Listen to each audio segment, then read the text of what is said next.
Thousands of zombies charge the last safe city on Earth. As the walls begin to crumble, Pete realizes he's out of time. Desperate to survive, he takes a chance that could either save the world or end it. On a bustling street in Philadelphia, Pete and his family prepare to head out, but they're stuck in traffic. Pete turns on the radio, and a chilling news report reveals that a deadly outbreak, known as the Brady virus, has spread to 12 countries and is now unstoppable. Pete listens intently. Suddenly, a motorcycle zips by, scraping the car's reflector. Pete considers confronting the rider, but they've already vanished into the crowd. As he's about to return to the car, an explosion erupts nearby. Chaos ensues, and the once quiet streets are now filled with panicked voices. A traffic officer urges everyone back into their cars, but is hit by a speeding truck moments later. Recognizing the escalating danger, Pete floors the gas, following the runaway truck out of the frenzied street. Just then, a fire truck appears, leading to a massive collision. Thankfully, Pete and his family escape with only minor injuries. Meanwhile, the virus unleashes a nightmare across Philadelphia. People mutate into zombies in seconds, attacking others with ferocious speed. Once bitten, victims transform into zombies in just 12 seconds. Amidst the madness, Pete spots an RV and rushes his family out of the collapsing city. Within minutes, Philadelphia is in ruins. Reaching the city's outskirts, Pete receives a call from Eric, a top UN official, offering a helicopter evacuation within an hour. But Pete's daughter suddenly suffers an asthma attack, and they urgently need medicine. They head to a nearby supermarket, where Pete grabs the medicine while his wife searches for food. Emerging from the pharmacy, Pete sees his wife being robbed. Without hesitation, he shoots one of the robbers and the other flees. But as they leave the store, they realize the RV has been stolen. Desperate, Pete calls Eric, who warns that the helicopter might be delayed until morning. Left with no choice, Pete leads his family to a nearby apartment building for shelter. There, a Mexican family upstairs kindly takes them in. As dawn approaches, Pete suggests they all leave together for safety. The Mexican family refused Pete's offer, and he respected their decision. Left to his own plans, Pete prepared weapons to fend off zombies. Once ready, they opened the stairwell door, only for a zombie to leap at them. Pete, thinking fast, shot it, but the gunfire attracted more zombies. They dashed to the rooftop, but the zombies were closing in. Pete stayed back to hold them off. As zombies swarmed, Pete blocked the door, buying time for his family to reach safety. Once clear, he sprinted to the helicopter, dodging the zombies, and was rescued under the soldiers' cover fire. The helicopter flew them to an aircraft carrier at sea, the safest location for now. Here, Pete learned the global situation was dire. The virus was spreading uncontrollably, and even the president had fallen. The government was clueless about the virus, save for one lead, an email from South Korea calling the infected zombies. However, South Korea had since lost contact.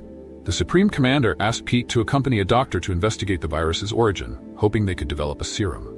Reluctant to leave his family, Pete initially refused, but the ultimatum was clear. Either he helped, or he'd have to leave the ship. Left with no choice, he bid farewell to his family and boarded a plane to South Korea with the doctor. The doctor was confident, believing that every virus leaves a clue that can reveal its nature. But as they landed, a horde of zombies attacked. In the chaos, the doctor panicked, slipping and accidentally discharging his gun, which tragically ended his life. American troops stationed in Korea managed to rescue Pete and bring him to their camp. Although the doctor was gone, the mission continued. The captain briefed Pete on what they knew. The first infected person at the camp was a medic. He'd been dispatched to examine a soldier's unusual death, unaware the soldier had already mutated.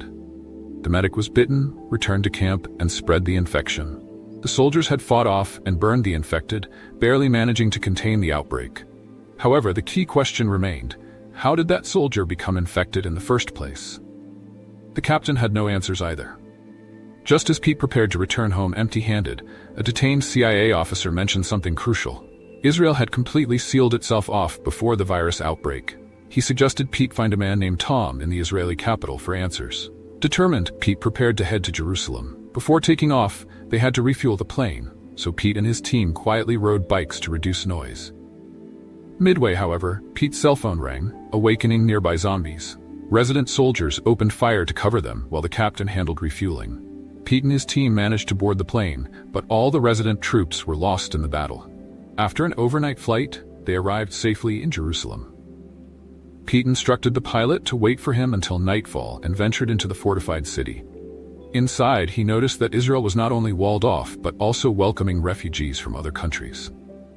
Unfortunately, a celebration of survival inside the walls, amplified by loudspeakers, caught the attention of zombies outside. Drawn by the noise, the zombies surged towards the wall, building a human ladder, climbing rapidly. Pete noticed the danger, but it was too late. The zombies began breaching the wall and attacking the humans inside. Chaos ensued as people fled in all directions. Helicopters tried to hold off the swarm, but the sheer numbers were overwhelming. While escaping, Pete noticed something peculiar. Zombies bypassed an elderly man and a skinny, bald boy. With no time to dwell on it, Pete focused on survival. A female soldier covering Pete was bitten by a zombie, so in desperation, Pete cut off her arm to prevent the infection from spreading. Miraculously, she didn't turn after 12 seconds. But as they prepared for rescue, a mishap caused the helicopter to crash, and the plane at the airport took off without them. Stranded, Pete spotted a passenger plane nearby, which soldiers quickly forced to stop, allowing Pete and his team to board. As they flew over Jerusalem, Pete saw the entire city overtaken. While treating the female soldier's wound, he recalled how the zombies had ignored the elderly man and the boy, and something the doctor had mentioned clicked. Using a satellite phone, he called Eric, requesting they land at the nearest World Health Organization (WHO) facility to investigate. Just then, a puppy on the plane began barking, alerting everyone. A flight attendant opened a restroom door, and a zombie burst out. The sudden commotion woke passengers as Pete approached, cautiously drawing back the curtain. Shocked, he instructed everyone to stay silent as they used luggage to barricade the aisle. However, one of the boxes slipped, tumbling loudly to the floor. The zombies, drawn by the noise, broke through the barricade and flooded the cabin, creating utter chaos. Realizing the dire situation, Pete grabbed a grenade and threw it toward the door. The explosion tore a hole in the plane, causing the zombies to be sucked out by the powerful airflow. Although this averted the immediate attack, it left the plane damaged and about to crash. Pete and the female soldier quickly fastened their seatbelts, bracing for impact. They miraculously survived the crash, although Pete sustained an abdominal injury from a piece of metal. Supporting each other, they managed to reach a nearby WHO center, where survivors took them in and tended to their injuries. Meanwhile, with Pete's plane out of contact, top commanders assumed the mission had failed, resulting in Pete's family being evicted from the ship and relocated to the nearest refugee camp. After 3 days, Pete finally regained consciousness and immediately contacted Eric. When he learned his family had been removed from the ship, Pete was outraged, though Eric explained it was beyond his control. Determined, Pete resumed his mission. He suspected the zombies ignored certain individuals because they carried deadly pathogens, making them unsuitable hosts. His theory was that by injecting himself with a harmful pathogen, he could disguise as unfit for the zombies, possibly avoiding their attacks. However, the pathogens were stored in Area B, which was now infested with dozens of zombies. Undeterred, Pete suited up in protective gear, grabbed his weapon, and alongside the female soldier and a researcher, began the tense journey to Area B. Navigating through the long, silent corridor, they moved with extreme caution to avoid alerting the zombies, who were highly sensitive to sound. Their nerves were stretched thin, and in a moment of tension, the researcher accidentally bumped into a cabinet. The noise drew the attention of a nearby zombie, which the female soldier swiftly shot. However, the gunfire triggered a cascade of noise, activating all the nearby zombies, who began surging toward them. Racing against time, they sprinted toward the warehouse where the pathogens were stored.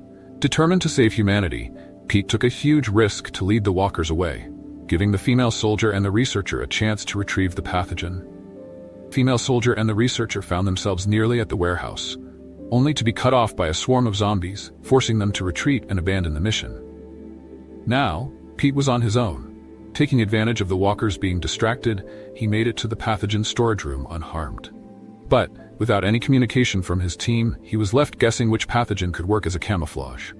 With no time to lose, he grabbed a selection of samples, hoping one of them would work. Just as he was about to leave, a zombie blocked the doorway. Unarmed and out of options, Pete made a desperate decision. He scrawled a farewell message to his family, then randomly chose a vial and injected himself with it, hoping he'd picked a curable one. When he felt the pathogen had taken effect, Pete opened the door cautiously. The result was miraculous. The zombies ignored him, exactly as he had theorized.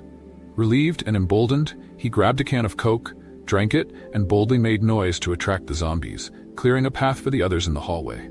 Fortunately, he had indeed chosen a pathogen he could recover from. In the final scenes, Pete reunites with his family as the WHO successfully mass-produces the pathogen-based vaccine and distributes it globally.